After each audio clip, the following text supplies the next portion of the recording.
sin batería, baja la batería, Juli, hay que dejar el cargador en casa. ¿Dónde está Juli? Pues se viene de la escuela ya con el cargador de la batería, y así que ya el miércoles pasado pasó lo mismo. Bueno, hermanos, quería leer un pasaje muy querido, un pasaje hermoso, de una carta. Bueno, todas las cartas son hermosas en la palabra de Dios del apóstol Pablo. Cada una tiene su impronta, su exhortación, su consolación, pero la de los filipenses es una carta muy linda en el sentido de que no hay reproche de doctrinas erróneas, no hay reproche de sentido de que están fuera de la doctrina, pero algunos dicen, bueno, yo quisiera estar en la iglesia de Filipos, qué hermosa, qué iglesia. Pero tenía sus cosas, ¿eh? No hay iglesia que no tenga sus cosas. Todas tenía. Y a pesar de que no se le reprocha problemas de doctrina, sí hay algunos problemas de convivencia. Que eso es lo que justamente Pablo está tratando de corregir o de alentar, de formar a estos hermanos para que sean de un mismo sentir, quiere decir, ¿eh? Y bueno, ustedes saben esta carta, ya se sabe, muchos ya conocen, de que fue escrita desde la cárcel en Roma. Y es una carta que fue escrita con el propósito de agradecer por las ofrendas que esta querida asamblea dio a Pablo una y otra vez. Se supone que 2 o 3 veces, por lo menos se menciona que fueron ofrendas a Pablo y aún estando en la cárcel. Y esta carta es como una acuse de recibo de esa ofrenda que Pablo recibió de los hermanos. No se sabe de otros si ha recibido de otras iglesias o asambleas, pero de Filipos sí. Y bueno, es una carta que muestra también la preocupación de los filipenses, pues los filipenses estaban muy preocupados por Pablo. Y la visita de Epafrodito, que era uno de los miembros de la congregación de Filipos, en la cárcel, le hace saber a Pablo de la preocupación de los hermanos por el estado de salud y del futuro de Pablo. Allí en la cárcel no sabía qué iba a pasar, porque se supone que después de la cárcel romana hay una sentencia. Y la acusación que siempre tenía el apóstol Pablo y los demás apóstoles también, que eran sediciosos. ¿Saben qué significa sediciosos? Bueno, los que hacen piquetes en contra. Para los romanos, el que hacía un piquete, le cortaban la cabeza, no se podía hacer piquete. ¿Eh? Nada, no daban plan ni nada, ahí no había que pedir nada.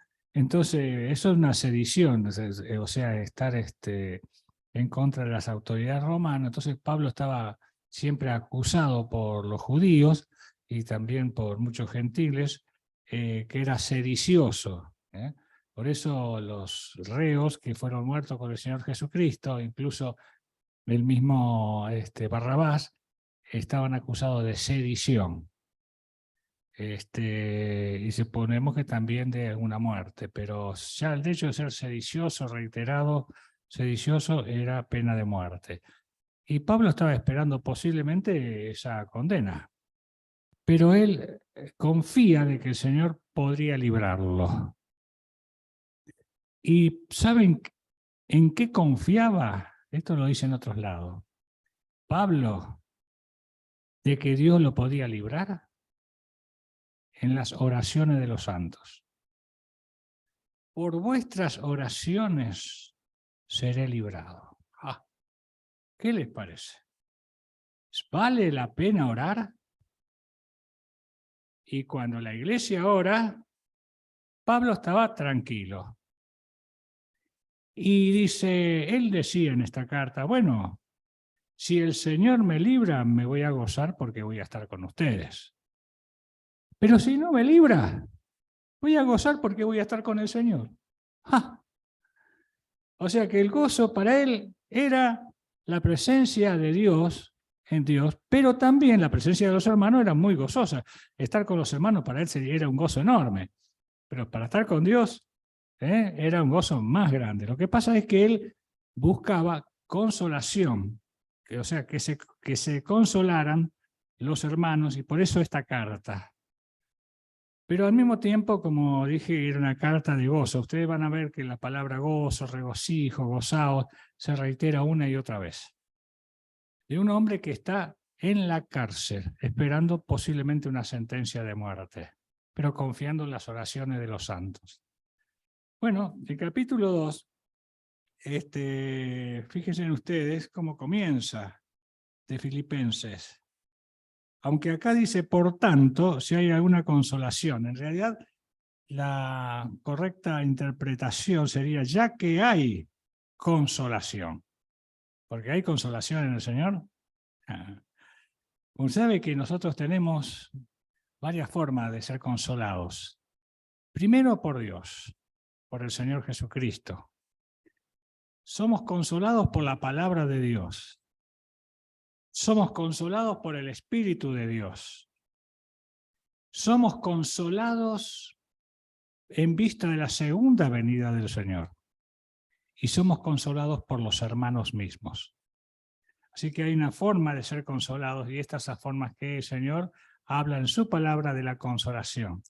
Por eso dice, ya que somos consolados en Cristo, ya que hay consuelo de amor, ya que hay comunión del Espíritu, si algún afecto entrañable, ya que hay afecto entrañable, sería así la correcta interpretación, si alguna misericordia, él lo dice como si fuera algo, pero ya es algo explícito. Completad mi gozo. O sea que quiere decir que Pablo faltaba un poquito para completarle el gozo que él tenía que tener. No estaba totalmente gozoso. ¿Cuál era la falta de ese gozo completo? Sintiendo lo mismo, teniendo el mismo amor, unánime sintiendo una misma cosa.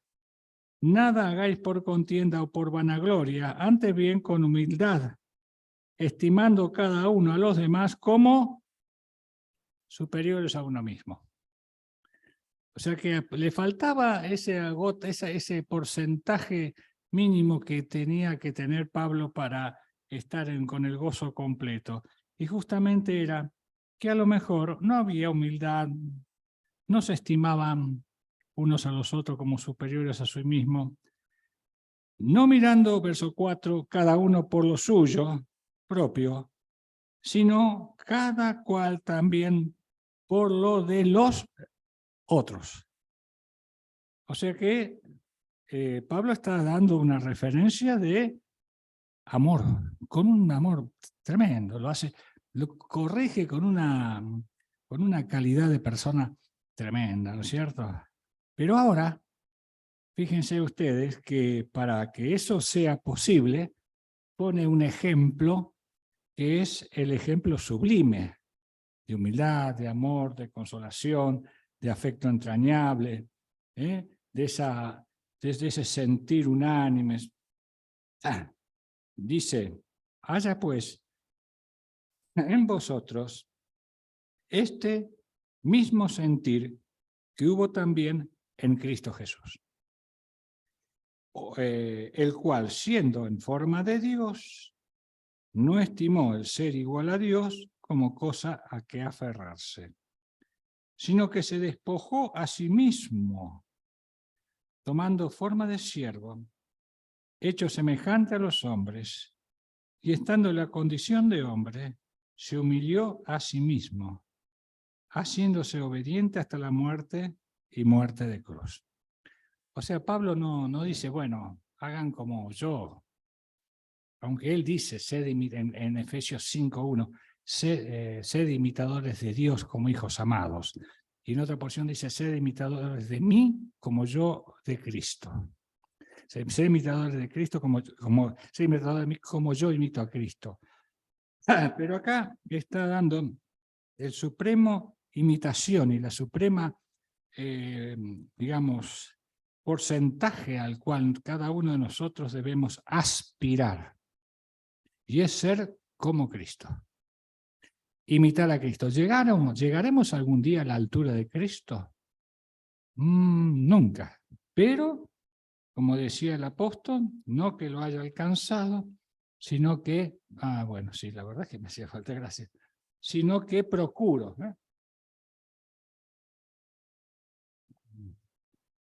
Procuro alcanzarlo. ¿Okay? Haya pues en vosotros este Cristo es, en este pasaje, es el centro de lo que podríamos decir lo que fue la humanidad de Cristo. Ese pasaje es central en toda la Biblia, especialmente en el Nuevo Testamento, de la forma en que Cristo se hizo hombre. Es la revelación más sublime en cuanto a esa verdad.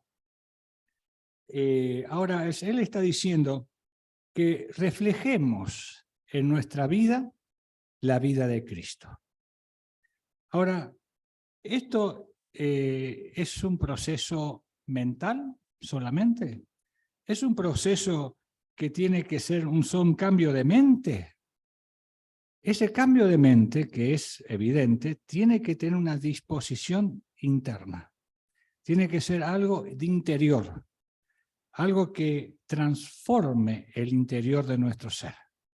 No solamente una posición mental, no es solamente un cambio de pensamiento, es un cambio de propósito, un cambio de deseos, de anhelos. O sea, va más allá que un simple cambio de mente o de una posición de concepto. Nosotros tratamos de reflejar la vida del Señor Jesucristo. Lo hacemos en algunas oportunidades, pero no lo hacemos totalmente. No podemos, lamentablemente no cumplimos ese propósito que Dios tiene de que podamos reflejar la vida de Cristo en nosotros. Lo hacemos tan débilmente que los no creyentes no creen. Y una de las maneras de que el no creyente crea en Dios, crea en Jesucristo, va a ser cuando nuestra vida realmente refleje la vida de Cristo. Porque una vez, creo que lo comenté, el famoso Indira Gandhi, ese filántropo hindú, un pensador, un gran hombre que hizo una maravilla, digamos, en su tierra, la India, transformó a la India, ganó la guerra a los ingleses con la paz, que no la ganó totalmente económicamente, pero sí en forma independiente, logró la independencia de la India sin armas. Fue, bueno, es un poquito largo de explicar, fue la famosa guerra del arroz. Eso es una cosa, no sé si los jóvenes en la escuela lo estudian ahora. ¿No saben la guerra del arroz que hubo en la India? La ganó Indira Gandhi. Mahatma Gandhi, Indira era el hijo. Era el hijo. Pues todos fueron muertos por los enemigos. Bueno, ellos le ganaron a los ingleses, por así decirlo, pero siguieron hasta el día de hoy un poco dependiente económicamente de los ingleses. Pero eso es otra cosa. Él decía, decía así, el Cristo de ustedes es fabuloso. Lástima a los cristianos. Una frase que fue muy popular. Dice, el Cristo de ustedes es bárbaro, Jesús de ustedes es bárbaro, lástima a los cristianos. Claro, veía a los cristianos tomando cerveza, vino, como son los americanos, ¿no es cierto? Los ingleses con esas bebidas alcohólicas, porque veía, los que son cristianos, pero Jesús de ustedes es bárbaro, lástima a ustedes. Creo que esto se aplica muy bien a cada uno de nosotros en nuestra iglesia, ¿sí? Es bueno. Así que la mente de Cristo tiene que ser formada en nosotros, pero también las actitudes y las maneras de ser. Por eso el versículo 5 a 8, que nosotros hemos leído acá, es el tema que cual nosotros tenemos que leer una y otra vez a los efectos de que Cristo sea formado en nosotros. Bueno, la mente de Cristo se la ve manifestada acá, por lo menos en dos maneras. En primer lugar, la deidad de Cristo. Esto es una verdad, por eso le decía que es el capítulo central, la porción central en cuanto a la persona del Señor Jesucristo. Su deidad. Los atributos de Jesucristo, su majestad, no fue algo que él tomó para su propio beneficio. La deidad de Jesucristo, sus atributos de Dios, porque es Dios, Jesucristo era Dios en la tierra, fue vedado o fue velado por esa carne, pero él no perdió esos atributos. Todos los atributos de creador, de manifestación de la gloria de Dios, él los tenía todos. Cuando sus discípulos podían ver las maravillas que él hacía, transformando la naturaleza o modificando la naturaleza, sanando a los enfermos, transformando a los muertos en vida y viendo cómo el mar le obedecía y el viento, todos esos atributos es del Dios creador. Él no los abandonó nunca, eso, pero se limitó a no usarlos a su favor. Entonces, eso es una de las razones por la cual decimos, de la cual el aspecto del Señor Jesucristo se manifestó en su deidad. No usó esos derechos como Dios para su propio beneficio. En lugar de ellos, ¿qué hizo? Hay una palabra que es terrible en el Señor Jesucristo, se humilló a sí mismo. Acá dice, se humilló a sí mismo. ¿Qué significa? Bueno, nosotros somos humillados, pero nunca hemos sido humillados por nosotros mismos. Nosotros nos humillamos cuando nos humillan. Pero en el caso del Señor Jesucristo, se humilló a sí mismo. Y hay una palabra que utiliza también la Escritura en cuanto a este concepto. Se anonadó. ¿Saben qué significa? Se hizo nada. O sea, se hizo menos que la nada. Por eso cuando dice la Biblia, se hizo pobre por amor a nosotros, los traductores dicen, se hizo miserable. La palabra pobre es más que ser pobre, es ser miserable. ¿Qué es un miserable? Alguien que no tiene ya nada de nada. Entonces se hizo pobre por amor a nosotros. Así que él nunca dejó su deidad. Pero eso es lo maravilloso, que sin abandonar su deidad, sin dejarla, se hizo nada. ¿Y para qué lo hizo? ¿Por qué se hizo nada? ¿Cuál fue la razón? Por amor a nosotros. Por amor a nosotros. Por eso dice, se hizo nada. Y dice el versículo 5, haya pues, ¿qué cosa? Este sentir. No puedo decir más nada porque me supera todo lo que podamos decir respecto al Señor Jesucristo y cuánta explicación podamos decir. Haya pues en vosotros este mismo sentir.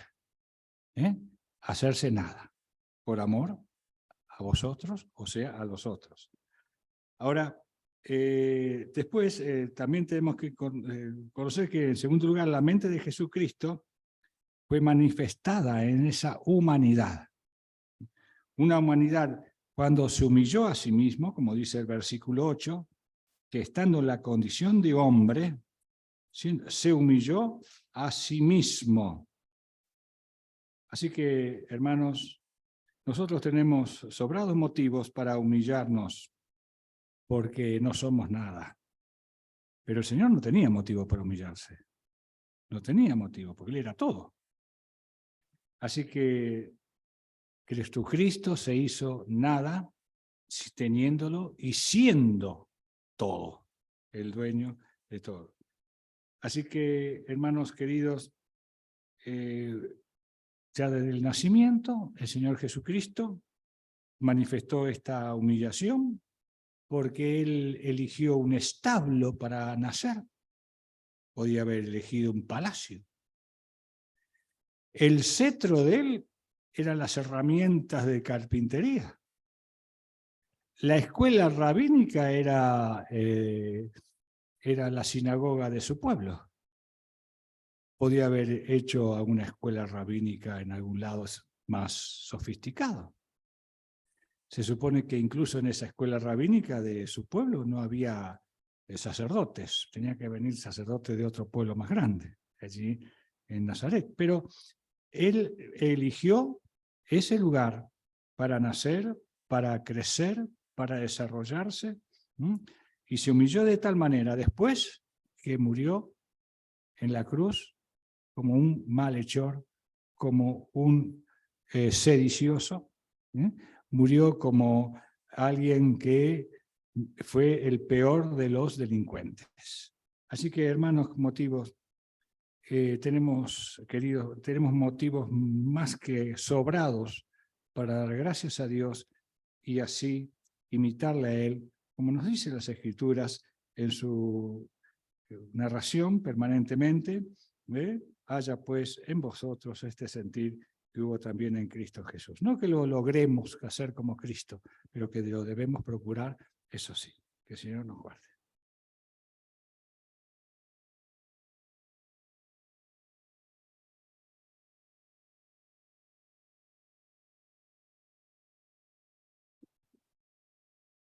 Bueno, gracias, Pedro. Qué maravilla.